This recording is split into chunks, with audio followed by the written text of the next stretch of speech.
నమస్తే. Welcome to BRK news. నేను మమత. So ఈరోజు మనతో పాటు సెల్ఫ్ లవ్ కోచ్ నిహారిక గారు మనతో పాటు ఉన్నారు. వారితో మాట్లాడదాం. Hi ma'am. హలో. ఎలా ఉన్నారు? బాగున్నాను. సో మొత్తం రిస్ట్రిక్షన్స్లో ఉండి కొంతమంది చాలా రిస్ట్రిక్షన్స్ పెడతారు. నువ్వు అది చేయకూడదు, ఇది చేయకూడదు, అక్కడికి వెళ్ళకూడదు, ఇక్కడికి వెళ్ళకూడదు అనేసి అని చెప్పి.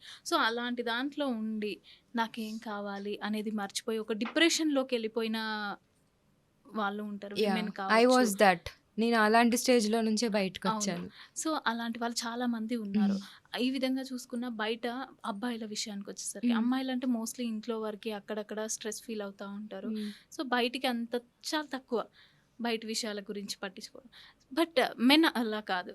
బయటకు వస్తారు, తిరుగుతారు, బయట ఫ్రెండ్స్ ఉంటారు, వాళ్ళు 24 hours తిరగమన్నా తిరుగుతారు. యా, సో బట్ వాళ్ళు కూడా సమ్ టైమ్స్ లోన్లీగా ఫీల్ అవుతున్నారు అనేసి అని చెప్పి బయట ఆ, చాలా వరకు ఉంది. సో అవును. వాళ్ళు మనకేం కావాలి, నాకేం కావాలి అనేది డిసైడ్ చేసుకోవడం ఎలా అసలు? సో చూడండి, లోన్లీనెస్ అనేది ప్రస్తుతం ఉన్న జనరేషన్లో నాట్ ఓన్లీ మెన్, ఎవరికైనా ఒక ఒక పర్సన్ మొబైల్ లేకుండా ఎంతసేపు ఉండగలుగుతున్నారు? అస్సలు లేదు. 2 నిమిషాలు క్షణమైన కూడా ఒక్క 5 నిమిషాలు మొబైల్ పక్కన పెడితే ఛార్జింగ్ పెట్టి మరి మన ఇంట్లోనే మనం చూస్తూ ఉంటాం. సో ఎప్పుడు కొంచెం సేపు మనం డిస్ట్రాక్షన్స్ అన్నిటికీ దూరంగా కళ్ళు మూసుకొని కూర్చుంటే మనకు అర్థమవుతుంది. స్టార్టింగ్లో చాలా థాట్స్ వస్తాయి, తట్టుకోలేము. వాళ్ళు అదన్నారు, వీళ్ళు ఇదన్నారు, మనకు బాధ వస్తూ ఇలా ఉంటుంది. చేస్తే అలా అంటారు. అన్ని చాలా అసలు ఎలాంటి మన లైఫ్లో జరిగినవన్నీ మనకు కనపడుతున్నాయి. చూడండి, మనం యాజ్ అ చైల్డ్ మనం ప్యూర్గా వచ్చాం, అవును. ఏమీ లేదు బ్రెయిన్లో. ఇవన్నీ మనకు మెల్లిమెల్లిగా ఫామ్ అవుతూ వచ్చాయి. ఎప్పుడైతే మనం 21 days కంటిన్యూస్గా కళ్ళు మూసుకొని కూర్చున్నది, మెడిటేషన్ అనుకోండి, లేకపోతే మైండ్ఫుల్నెస్ అనుకోండి, లేదు అంటే మీరు మెడిటేషన్ చేయలేకపోతే బ్రెయిన్ డంపింగ్ అని అంటాం అనమాట. దాన్ని జర్నలింగ్ అంటాం. జర్నలింగ్ అంటే డైరీ లాగానే రాయడం. జర్నలింగ్ ఇస్ కంప్లీట్లీ ఇంకా హయ్యర్గా వెళ్తే it's a different thing. But బేసిక్గా చెప్పాలి అంటే అసలు మీ బ్రెయిన్లో ఏముందో అదంతా రాయండి. నేను ఫస్ట్ టైం రాసినప్పుడు అయితే నాకు పేజీలు వస్తుందన్నమాట. ఎందుకంటే అప్పటి వరకు నాకు ఆల్మోస్ట్ ఆ టైంకి 28 years 29 years ఉన్నాయి, నా మ్యారేజ్ అయిన టైంకి. ఆ 29 yearsలో నా బ్రెయిన్లో ఏం జరుగుతుందో నేను ఎప్పుడు చూడలేదు. లోన్లీనెస్ వచ్చినప్పుడే అరే నాకు ఏమవుతుంది, అసలు నాకు ఏం కావాలని అప్పుడు నేను అసలు రాస్తూ కంటిన్యూస్గా రాస్తూ వెళ్తే నాకు అర్థమైన ఒక విషయం ఏంటి అంటే నేను కంప్లీట్గా ఒక దగ్గర ఆధారపడిపోయి ఉన్నాను. ఇది డిపెండెన్సీలో నుంచి నేను బయటికి రావాలంటే నాకేం చేస్తే నేను ఇండిపెండెంట్గా అవుతాను అనేది చూడాలి. చూడండి, హ్యూమన్ లైఫ్ అంటే ఎవ్రీథింగ్ ఈజ్ ఇంటర్ కనెక్టెడ్. కంప్లీట్గా మీరు ఎవరు లేకపోయినా ఒక్కదాన్ని బతుకుతాను అనేది సాధ్యం అవ్వదు. But as a this independent life మన లోపల అది ఎమోషనల్గా, మెంటల్గా, లేకపోతే ఫిజికల్ హెల్త్ కానివ్వండి, మన కంట్రోల్లో ఇలాంటివన్నీ ఉంటాయి. అలాంటి వాటికి మనం ఏం చేస్తే హ్యాపీగా ఉంటాము అనేది చూసుకోవాలన్నమాట. సో ఇప్పుడు మీరు చెప్పిన పీపుల్ ఎవరైతే 24/7 బయట తిరుగుతున్నారు కానీ లోన్లీ ఫీల్ అవుతున్నారంటే ఆ లోన్లీనెస్ని తప్పించుకోవడానికి వాళ్ళు బయట తిరుగుతున్నారు. బట్ అది కంటిన్యూ అవుతుంది. ఎప్పుడైతే మనకి లైఫ్ ఒక సిచ్యువేషన్ ఇస్తుందో అప్పుడు అర్థమవుతుంది, ఓ నాకు ఏదో కావాలి అని. లేదు అంటే ఎక్స్ట్రీమ్ సిచ్యువేషన్స్లోకి వెళ్ళి కొంతమంది మనకి లైఫ్ ఎండ్ చేసుకునే వాళ్ళని కూడా మనం చూస్తున్నాము. లేదంటే ఇటు సైడ్ వచ్చి మనకి చాలా ఇప్పుడు స్పిరిచువల్గా కూడా చాలామంది మాస్టర్స్ చాలా చెప్తున్నారు మనకి. సద్గురు అయినా కానివ్వండి, రవిశంకర్ అయినా కానివ్వండి. నేను నా జాబ్ వచ్చిన కొత్తలో PSSM అంటే పిరమిడ్ స్పిరిచువల్ సొసైటీస్ మూవ్మెంట్, పత్రి సార్ అక్కడ కనెక్ట్ అయ్యాను నేను మెడిటేషన్కి. సో మనం ఒక్కసారి లైఫ్ అంటే ఏంటి అనే సైడ్ వెళ్ళాము అంటే మనకు ఆన్సర్స్ దొరకడం స్టార్ట్ అవుతుంది. ఓకే. సెల్ఫ్ లవ్కి ఏమైనా గ్యారంటీ ఏమైనా ఉంటుందంటారా? గ్యారంటీ అంటే ఇంతవరకు మనం హ్యాపీగా ఉండొచ్చు, లైఫ్ లాంగ్ మనం హ్యాపీ, అదేదో సినిమాలో ఆరెంజ్ సినిమా లైఫ్ లాంగ్ నాకు కావాలి అని అనేసి అన్నట్టు అలా ఏమైనా ఉంటుందా? ఉంటుంది. ఇప్పుడు చూడండి, మార్నింగ్ నుంచి నైట్ వరకు మీతో పాటు జీవించేది ఎవరు? ఫ్యామిలీ.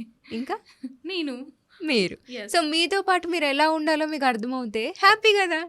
ఎవ్రీ మినిట్ మీరు హ్యాపీగా ఉండగలుగుతున్నారు. బట్ మనం ఉన్న మన సరౌండింగ్స్ లో ఉన్న వాళ్ళని సాటిస్ఫై చేయడానికి మనం చాలా కష్టపడాల్సి వస్తుంది. ఎందుకు మీరు సాటిస్ఫై చేయాల్సిన అవసరం లేదు, ఎవరి సాటిస్ఫాక్షన్ వాళ్ళదే. మనం ప్రయత్నిద్దాం. ఇప్పుడు ఆపోజిట్ పర్సన్ ఫీలింగ్స్కి మనకి ఎలాంటి సంబంధం లేదు. ఇప్పుడు చూడండి, నాకు మా హస్బెండ్ టైం స్పెండ్ చేయట్లేదు అన్న దాంట్లో నేను డిప్రెషన్లోకి వెళ్ళాను. బట్ అది తన తప్పేం కాదే, తనకు తెలిసిన దాంట్లో తను బెస్ట్ ఇచ్చాడు. ఇప్పుడు నేను వచ్చే సెల్ఫ్ లవ్ కోసం అండర్స్టాండింగ్ అనేది కంపల్సరీ కావాలి, ఇద్దరు సైడ్ నుంచి కావాలి. కావాలి. అదే ఒక సైడ్ నుంచి ఈ రకంగా అయిపోతూ ఇంకో సైడ్ నుంచి అర్థం చేసుకోకుండా అండర్‌స్టాండింగ్ అనేది లేకుండా ఉంటే అప్పుడు అది ప్రాబ్లమే బ్రేక్ కదా! అవుతాయి ఖచ్చితంగా. కాబట్టి అసలు ప్రెజెంట్ మన కోసం అసలు నాకు ఏం కావాలనే విషయం నాకు క్లారిటీగా ఉండాలి. ఒకవేళ మీకు మ్యారేజ్ అవ్వలేదనుకోండి, మీకు అసలు ఏం కావాలి అనేది అర్థం చేసుకుంటే you have clear idea. Okay, నా నీడ్స్ ఇవి, నా ఎమోషనల్ నీడ్స్ ఇవి, లేదంటే నా పార్ట్నర్ నాకు ఇలా ఉంటే ఇష్టం. ఆ ప్రకారంగా మనం సెర్చ్ చేయడం మొదలు పెడతాం. మనకి ఏం కావాలో మనకు తెలియకుండా మన పేరెంట్సో లేకపోతే చుట్టుపక్కల సొసైటీ వాళ్ళ ఇన్‌ఫ్లూయెన్స్‌తో వాళ్ళేదో చెప్పిన థాట్స్‌తో మనం గనక ఆ రిలేషన్‌షిప్‌లోకి వెళ్తే మనం హార్ట్‌ని ఇగ్నోర్ చేసేస్తున్నాం ఇక్కడ. హ్మ్. సాటిస్ఫాక్షన్ వచ్చేది హార్ట్‌తో వస్తుంది కదా! యెస్. సో, ఎప్పుడైతే మనం హార్ట్‌ని ఇగ్నోర్ చేస్తున్నామో ఆ పర్సన్ మనకి ఎంత ఇచ్చినా కూడా హార్ట్‌ఫుల్‌గా ఫ్యాక్షన్ అనేది మనకు దొరకట్లేదు. ఎందుకంటే మనం చుట్టుపక్కల చెప్పిన వాళ్ళ కండిషన్స్ ప్రకారంగా మ్యారేజ్ చేసుకున్నాం. యెస్. కాబట్టి మీకేం కావాలి, అసలు మీరేంటి అనేది మీరు అర్థం చేసుకున్నప్పుడు you can select the right partner. Okay. అలా కాకుండా మీకు ఆల్రెడీ మ్యారేజ్ అయింది. ఓకే, నాలాగా మ్యారేజ్ అయ్యాక లోన్లీనెస్‌లోకెళ్ళి ఏం చేయాలో అర్థం కావట్లేదు. No problem. మన చుట్టుపక్కల ఉన్న వాళ్ళు ఎవ్వరూ మనకు సాటిస్ఫాక్షన్ ఇవ్వలేరు. మనకు హ్మ్. మనమే ఇచ్చుకోగలం. ఓకే. నాకు ఆర్ట్‌లో సాటిస్ఫాక్షన్ ఉందనుకోండి, నేను ఆర్టిస్ట్ అవుతాను. ఆర్ట్‌లో ఇప్పుడు చూడండి, నాకు మ్యారేజ్ అనేది ఒక ఆప్షన్ లైఫ్‌లో. ఆ మ్యారేజ్ ఇప్పుడు నాతో పాటు నేను సంతోషంగా నా లైఫ్ లాంగ్ హ్యాపీగా ఉండగలిగినప్పుడు, నా చుట్టుపక్కల కొంతమంది ఉంటే అది అడ్వాంటేజ్, బోనస్ అవుతది కానీ, యాహ్! వాళ్ళు ఉంటేనే నా లైఫ్ అనే డిపెండెన్సీ లేదు కదా నాకిప్పుడు. హ్మ్. అర్థమవుతుందా? యెస్. సో, అర్థమైంది. నా దగ్గర ₹1,00,00,000 ఉన్నప్పుడు మీరు ఇంకొక ₹1,00,00,000 ఇస్తానంటే హ్యాపీగా తీసుకుంటాను. యాహ్! కానీ మీరు రూపాయి ఇచ్చినప్పుడే నేను బతుకుతాను అంటే ఇట్స్ ఆబ్వియస్‌లీ బెగ్గింగ్ లైఫ్ అది. అవును. మనం ఎందుకు బెగ్ చేసుకుంటున్నాము అనేది మనం చూసుకోవాలి. హ్మ్. సో, మనకి ఈ మెంటల్ వెల్ బీయింగ్ అనేది ఏ విధంగా ఉండాలి? మనం ఏ విధంగా చూసుకోవాలి? దీనికి సంబంధించి అంటే మనకు కావాల్సింది మనం వెతుక్కోవాలి. హ్మ్. ఆ వెతుక్కునే ప్రాసెస్‌లో మనకు అర్థం కాదు. కన్‌ఫ్యూజ్ అవుతాం. హ్మ్. సో, ఎలా డిసైడ్ అవ్వాలి? మాలాంటి వాళ్ళ దగ్గరికి రండి. సో, చాలామంది యాహ్! తెలీదు. హ్మ్. చాలా మందికి హ్మ్. ఇలాంటివి కూడా ఉంటాయి అనేది హ్మ్. తెలీదు. హ్మ్. హ్మ్. సో, వాళ్ళకి ఎలా సజెస్ట్ సో, చేస్తారు? మీరు ఫస్ట్ ఎళ్లి మీకు చాట్‌జీపీటీ ఎరా వచ్చింది మనకి.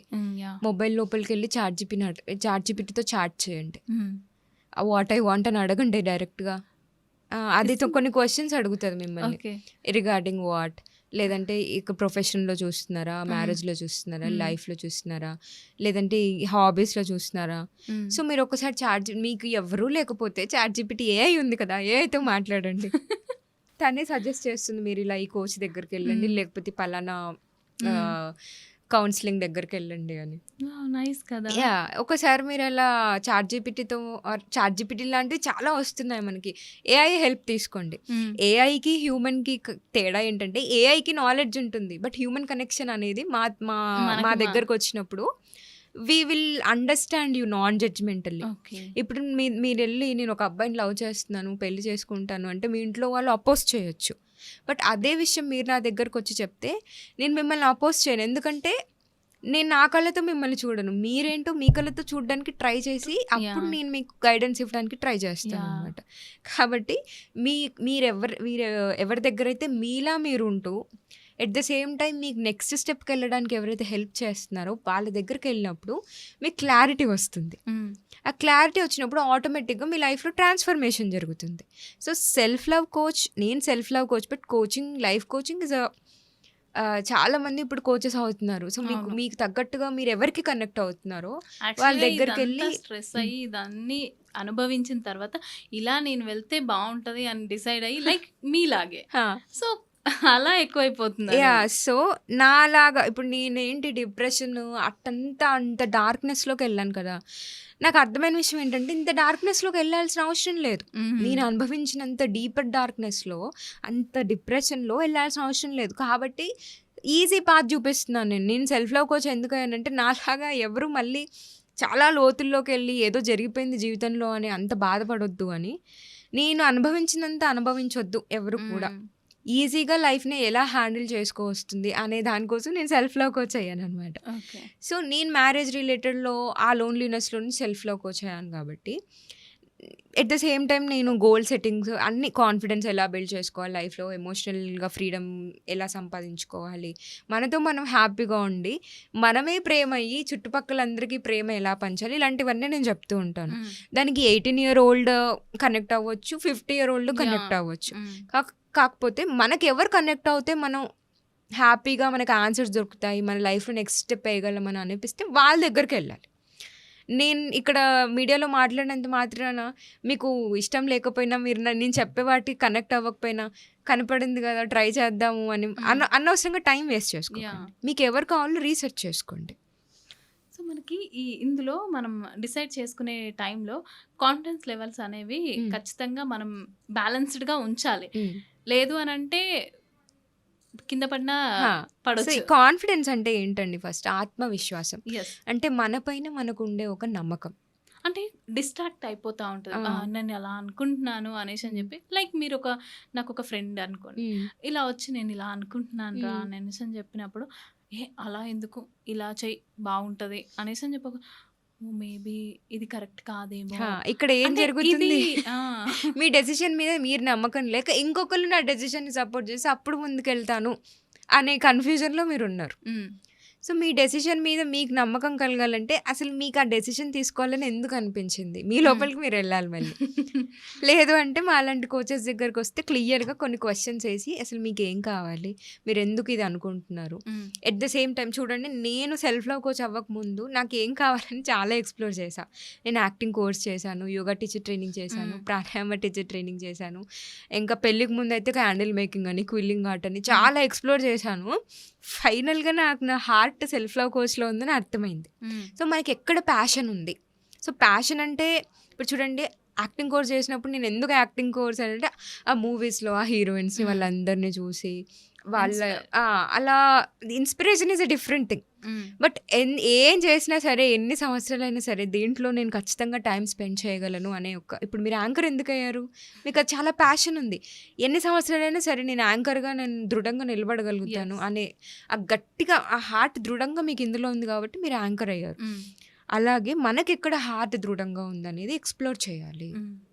అప్పుడు మనకి కాన్ఫిడెన్స్ వస్తుంది. ఇప్పుడు నేను ఎవరి దగ్గరికి వెళ్ళి అడగను, నేను సెల్ఫ్ లవ్ కోచ్ అవ్వనా, పేరెంటింగ్ కోచ్ అవ్వనా, లైఫ్ కోచ్ అవ్వనా, న్యూట్రిషన్ కోచ్ అవ్వనా. నాకు సెల్ఫ్ లవ్ కోచ్ నేను ఎవరిని ఇది నా డెసిషన్, నేను స్టార్ట్ చేసుకున్నాను. మా హస్బెండ్ ఫినాన్షియల్గా నాకు కొంచెం కోర్సెస్ చేయడానికి సపోర్ట్ చేశారు, లాట్స్ ఆఫ్ గ్రాటిట్యూడ్. ఆయన్ని కూడా నేను ఎప్పుడు అడగలేదు. నాకు తెలుసు నేను సెల్ఫ్ లవ్ కోచ్ అవ్వాలి అని నేను అయ్యాను, అంతే.